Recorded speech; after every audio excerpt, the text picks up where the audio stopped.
சென்னை மாநகராட்சியில் கடந்த ஓராண்டில் சுகாதார மற்றும் தூய்மை விதிமீறல்களில் ஈடுபட்ட கடைகள், குடியிருப்புகள், தனியார் நிறுவனங்களுக்கு 9,36,00,000 ரூபாய் அபராதம் விதிக்கப்பட்டுள்ளது. இதுகுறித்த மேலும் விவரங்களை செய்தியாளர் ஜெபர்சன் வழங்க கேட்கலாம். ஜெபர்சன், வணக்கம். விவரங்களை சொல்லுங்க.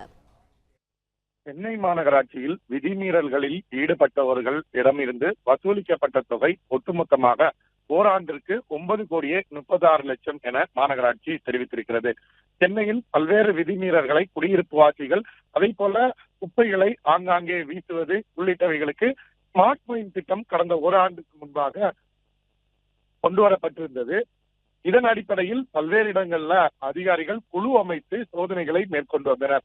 இந்த நிலையில்தான் குப்பைகளை ஆங்காங்கே வீசி சென்றது, ஆள்கள்ல, துணிக்கடைகள்ல உள்ளிட்ட இடங்கள்ல பிளாஸ்டிக் பயன்படுத்தியது, அதே போல வீடுகள்ல கொசு உற்பத்தி செய்தது என வீடுகளுக்கு நேரடியாக சென்று ஆய்வுகள் மேற்கொண்ட போது அதிகாரிகள் ஒட்டுமொத்தமாக 80,459 இடங்கள்ல இந்த அபராதமானது விதித்திருக்கிறார்கள்.